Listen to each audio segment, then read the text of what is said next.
अस्सलाम वालेकुम एवरीवन, कैसे हैं आप सब। उम्मीद है कि सभी ठीक होंगे। आज का व्लॉग मैं स्टार्ट कर रही हूँ जी एक पार्सल से, जो कि मैं ओपन कर रही हूँ। छोटी सिस्टर ने शैम्पू ऑर्डर किया था क्योंकि उसे बहुत ज़्यादा हेयर फॉल हो रहा था और उसका कहना ये था कि वो केराटिन मास्क अप्लाई करी थी, उसकी वजह से हेयर फॉल स्टार्ट हो गया। जबकि मुझे ऐसे लगता है कि वो खाती पीती नहीं है, तो इसलिए उसे हेयर फॉल हो रहा है। क्योंकि केराटिन मास्क तो मैंने भी अप्लाई किया, लेकिन मेरा कोई हेयर फॉल वगैरह का इशू नहीं हुआ। तो हम लोगों ने काफ़ी रिव्यूज़ वगैरह चेक किए थे। और अच्छा, इस शैम्पू से पहले ना देसी टोटके वगैरह भी किए थे, लेकिन कोई फ़र्क वगैरह नहीं पड़ा था। तो हम लोगों ने सोचा कि शैम्पू जो है वो चेंज कर लेते हैं, शायद इससे फ़र्क पड़ जाए। हम लोगों ने काफ़ी रिसर्च की, तो कुछ शैम्पूज़ जो हैं वो हमें समझ में आ रहे थे, लेकिन कुछ के रिव्यूज़ अच्छे थे, कुछ के नहीं थे। तो ये वाला जो था, इसके रिव्यूज़ काफ़ी अच्छे थे, तो हम लोगों ने सोचा कि ये वाला ऑर्डर कर देते हैं। मामा ऑर्गेनिक का ये अनियन शैम्पू है, ये यूज़ करेंगी, मतलब करेंगे मेरी जो छोटी सिस्टर वो यूज़ करेगी, फिर इंशाल्लाह मैं आप लोगों को बताऊँगी कि ये अच्छा है कि नहीं है। अच्छा, मुझसे आप लोग सब पूछते हैं कि आप बालों पे क्या यूज़ करती हैं, तो मैं कुछ भी नहीं करती, मैं कोई केयर शेयर इतनी कोई ख़ास नहीं करती। हाँ, महीने 2 महीने बाद मैं ना अंडा मायोनीज़ और दही जो है वो लगा लेती हूँ। और केराटिन मास्क मैंने अभी अभी अप्लाई किया था, लेकिन वो इतना ज़्यादा नहीं किया। अच्छा जी, यहाँ पे फिर कबाब फ्राई करवाए थे। मैंने मामा से कहा था कि अंडा वगैरह ना लगाना, ऐसे ही फ्राई करना, मुझे अच्छा लगता है ऐसे खाना, साथ में चाय। लेकिन इतने में फिर एलईडी लगाने के लिए भैया आ गए थे, तो फिर हमने ये उन्हें सर्व कर लिया और अपने लिए बाद में और बना लिए थे।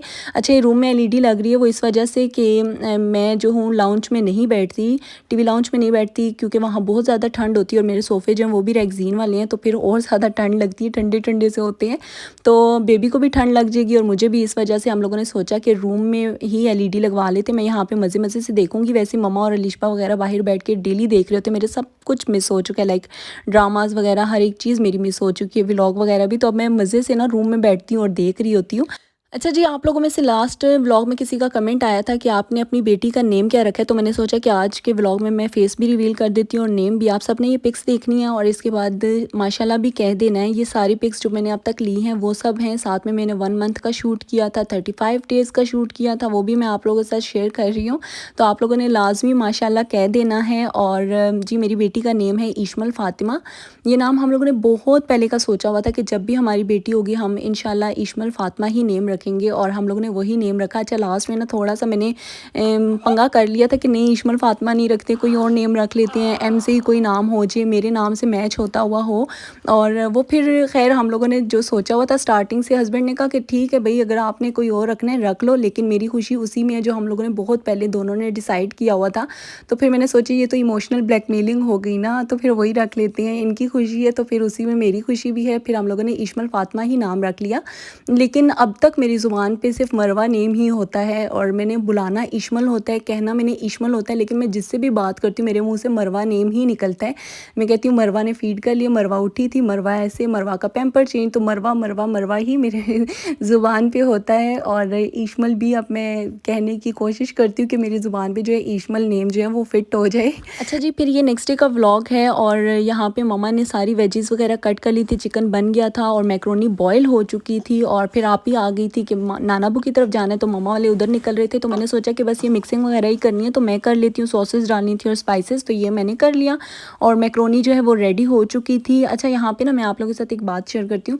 अब मुझे नहीं पता कि मेरा वहम है या सच में ऐसा ही है, जब भी मेरी बेटी जो है इश्मल वो रोती है, तो उसका ना रोना 2 तरह का मुझे लगता है, एक ऊँ ऊँ वाला और दूसरा मुझे ऐसे लगता है कि वो कह रही है अल्लाह अल्लाह। जब मैं पैम्पर चेंज करती हूँ या कपड़े चेंज करती हूँ, वो बच्चा ज़ोर ज़ोर से रोता है ना, तो मुझे फिर वो लगता है कि वो ना जो रो रही है वो अल्लाह अल्लाह कह रही है। तो मैंने 1-2 दफ़ा रिकॉर्ड किया, मैं आप लोगों के साथ भी शेयर करती हूँ।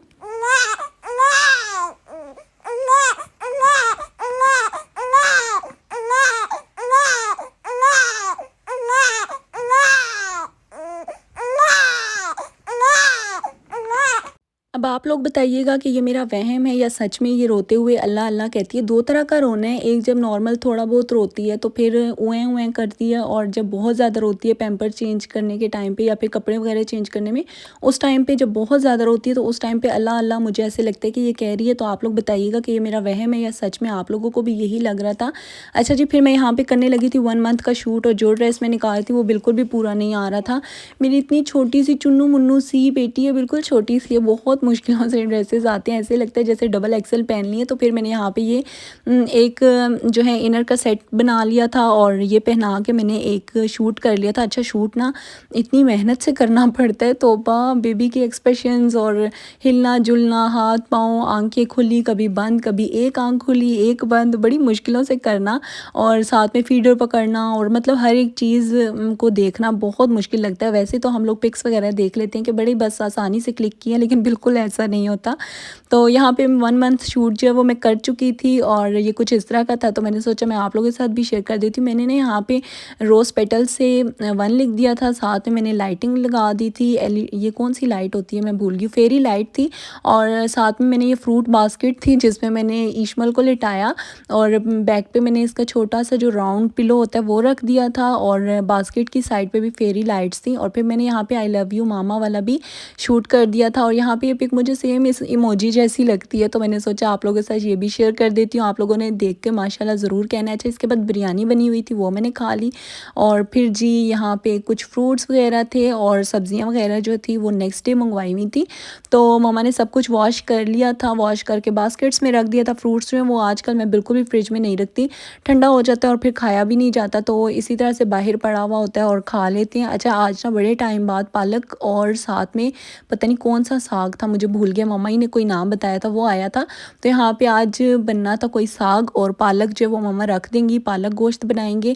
लेकिन आज साग बन रहा था, मुझे नाम बिल्कुल भी नहीं आ रहा। अच्छा मैंने ना बहुत लोगों को देखा और ख़ुद भी मैं पहले ऐसे ही करती थी कि डंडियाँ जो होती हैं सारी तोड़ तोड़ के साइड पे करती थी और एक बंडल सा बना के उसे ना साग हो या पालक, साग तो मैंने कभी नहीं मंगवाया लेकिन पालक की बात कर रही हूँ, छोटा छोटा कट करती थी। बॉयल करने के बाद फिर मैं उसे ग्राइंड कर देती थी। तो अभी मैंने ऐसा करना शुरू किया। मम्मा की बात ठीक मुझे लगी कि भाई जब वो ग्राइंड ही करना है तो इतना छोटा छोटा करने का क्या मकसद, बस डंडियाँ वगैरह हटाओ, इसको अच्छे तरीके से वॉश करो, बॉयल करो और इसके बाद ग्राइंड कर दो। तो अब मैं भी ऐसे ही करती हूँ और पहले मम्मा भी मेरी ऐसे ही करती थी लेकिन अब वो ऐसे नहीं करती, बस जैसे मैंने अभी आपको बताया सेम ऐसे कर लेती हैं।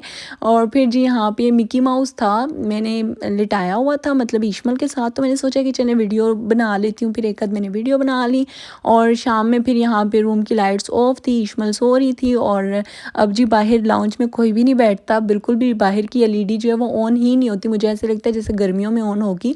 और फिलहाल तो सर्दियाँ चल रही हैं, अच्छी खासी ठंड होती है, तो यहाँ पे हम लोग मौसमी खा रहे थे, साथ साथ हम लोग ड्रामा देख रहे थे और अच्छा डकी भाई का ना व्लॉग देख रहे थे जिसमें वो बिल्कुल गंजू हो गए हैं। और यहाँ पे जी फिर यहाँ पे 35 डेज़ का शूट था और ये ब्लूपर हो गया था, एक लेग जो है ईशमल ने बाहर निकाल ली थी और यहाँ पे हम लोगों ने विदाउट रोज़ पेटल्स और रोज़ पेटल्स के साथ भी शूट कर लिया था। और शूट के टाइम हमेशा ही ऐसे इतना ज़्यादा गंद मच जाता है, मैं अच्छा खासा जो है सब कुछ फैला देती हूँ, मम्मा जो है वो सब कुछ समेट लेती हैं क्योंकि मैं फ़िलहाल बेड रेस्ट पे हूँ। और यहाँ पे जी फीडर वगैरह सब कुछ पड़ा है, अभी सब उठाएंगे और यहीं पे करूँगी आज का व्लॉग में एंड। अगर आप लोगों को पसंद आए तो लाइक शेयर सब्सक्राइब कर दीजिएगा। मिलूंगी नेक्स्ट व्लॉग में, अपना बहुत सारा ख्याल रखिएगा, मुझे दुआओं में याद रखिएगा। अल्लाह हाफिज़।